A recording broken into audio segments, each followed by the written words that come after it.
Manteau, comment s'est passé un peu cette trêve internationale? C'était un peu votre dernier week-end sans compétition, sans amical, un peu tranquille. Est-ce que ça fait du bien à ce stade de la saison? Ouais, c'est vrai que ça fait du bien, c'est le dernier, puisqu'ensuite on va enchaîner les 7 derniers matchs sans coupure. Donc ça fait du bien, ça permet de recharger les batteries. Des joueurs qui ont des petites douleurs ou des petites blessures de soigner les petits bobos, puis de travailler un peu plus sereinement et calmement, sans se dire qu'il y a un match qui vient de le week-end. Donc ouais, ça s'est très bien passé, on a bien bossé et ça a fait du bien à tout le monde, je pense.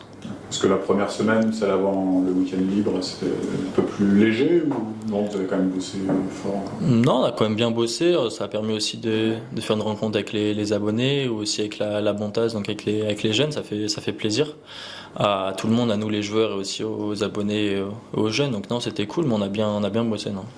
Il y avait besoin d'une petite coupure là, ça... Ouais, je pense qu'il y a besoin d'une petite coupure, que ça soit physique ou mentale. Comme j'ai dit, certains avec des petits bobos, donc ça a permis de soigner tout ça. Puis même mentalement, avoir une petite coupure avant d'entamer ces 7 derniers matchs, je pense que ça a fait du bien à tout le monde. Vous restez du coup sur ce nul là contre Ouais. qui paraît un peu loin maintenant, mais est-ce qu'à froid il a été un petit peu dur à digérer sur le scénario et la physionomie du match aussi?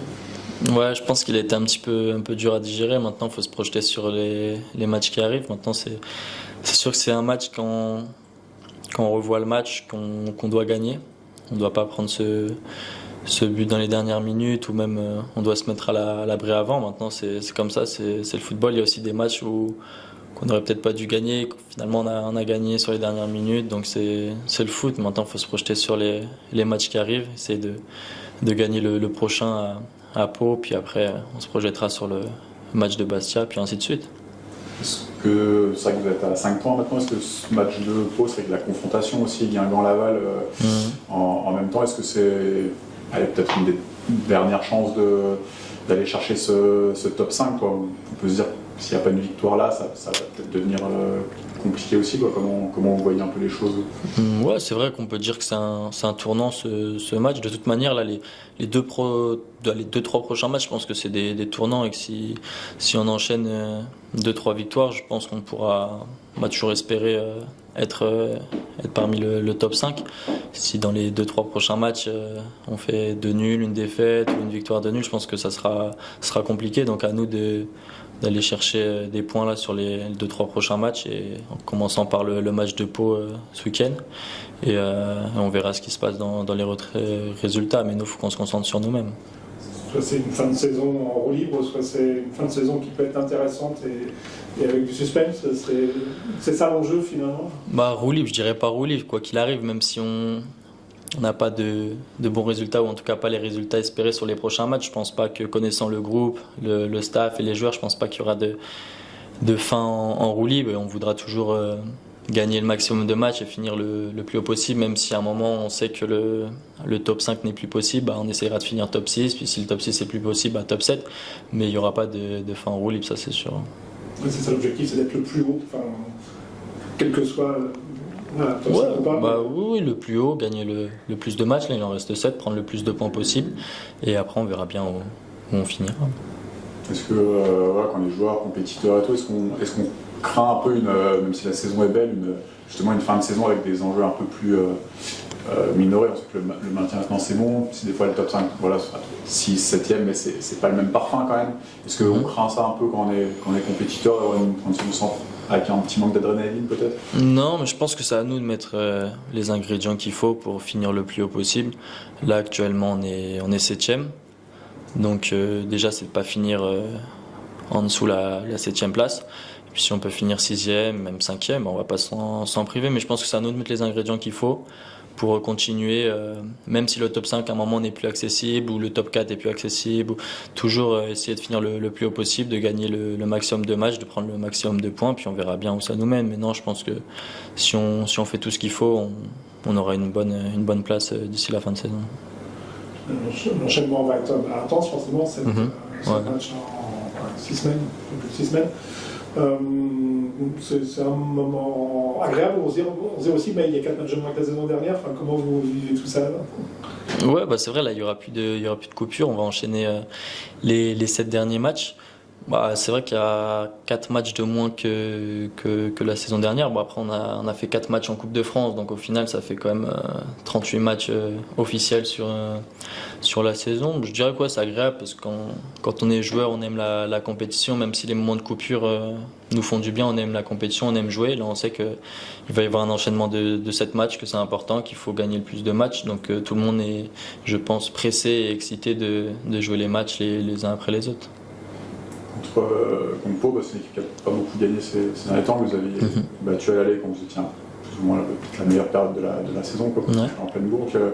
À quelle confrontation tu t'attends justement vendredi face à cette équipe du milieu de tableau? Oui, c'est vrai qu'ils ont eu des résultats un petit peu plus compliqués ces derniers temps. On s'attend à un match compliqué. Ils vont jouer devant leur public, dans leur stade. Donc je pense qu'ils vont avoir à cœur de repartir de l'avant et de gagner. Donc ça va être à nous de bien préparer le match et de tout donner pour essayer de gagner. On parlait un peu des objectifs, cette 5e place. Est-ce que le meilleur classement du club dans l'histoire, c'est 9e de Ligue 2, il n'y a jamais eu mieux, ou le total de points de l'année dernière, 46 points. Est-ce que ça peut être, admettons si le top 5 s'éloigne, ça peut être des vrais objectifs qu'on se fixe, ou c'est dur de se motiver pour ces... Non, bien sûr, c'est des objectifs. Non, bien sûr, ça reste des objectifs de faire partie du groupe qui a le meilleur classement de l'histoire du club, ou même le plus de points. Forcément, c'est des objectifs. Et pour l'instant, on n'y pense pas parce qu'il y a encore cette 5e place qui est jouable, mais forcément, quand ça arrivera, on sera content de dire qu'on a fait partie de ce groupe qui a eu le meilleur classement ou le plus grand nombre de points de l'histoire du club, c'est sûr, c'est des objectifs. Quand on compare la première partie de saison, là, c'est vrai que plus compliqué là, depuis janvier. Comment tu expliques ça un petit peu? Il y a quoi, un manque de fraîcheur physique, les blessures aussi, tout ça, c'est venu un petit peu impacter la deuxième partie, la phase de retour. Je pense pas qu'il y a un manque de fraîcheur physique. Après, forcément, les blessures, ça joue. Quand on perd des joueurs et des joueurs qui sont importants ou qui sont titulaires, ça joue forcément.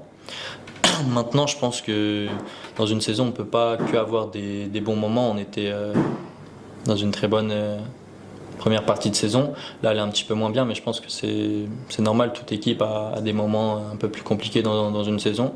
Et c'est à nous, sur les 7 derniers matchs, de repartir comme sur la première partie de saison. L'année dernière, c'est vrai qu'il y avait eu la même série là, sur les 4 derniers matchs, mais pareil, ils avaient enchaîné sur 5 victoires. Voilà. Bon, le contexte était totalement différent, mais... Ouais, c'est vrai, j'étais pas l'année dernière, mais j'en ai entendu parler. On va essayer de faire la même chose cette année, même si le contexte forcément était différent, puisqu'ils avaient un maintien à jouer. Là, on va dire qu'on a quelque chose à jouer, puisqu'il y a encore la 5e place qui est atteignable. Donc on va essayer de reproduire ce qui a été fait la saison dernière sur les derniers matchs. À titre plus perso, qu'est-ce que tu espères un peu de cette fin de saison, fin de prêt?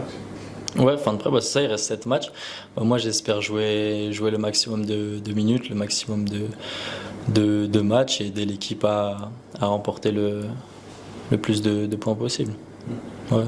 Toi, comment tu te sens un peu en ce moment? C'est vrai qu'en fin d'année, tu t'es révélé un peu dans cette équipe. Peut-être il faut un petit peu moins de titularisation là, pendant l'hiver. Comment tu l'expliques, comment tu te sens aujourd'hui pour la fin? Non, aujourd'hui je me sens très bien, je me sens mieux puisque j'ai eu un petit virus qui m'a embêté. J'avais pas pu jouer le match contre le Paris FC juste après le match de Martigues, puis après je suis revenu pour Metz et la Rodez sur le banc, mais là je me sens mieux, j'ai repris des forces, j'ai repris du poids aussi parce que j'avais perdu un petit peu de poids et là je me sens bien pour attaquer les 7 derniers matchs.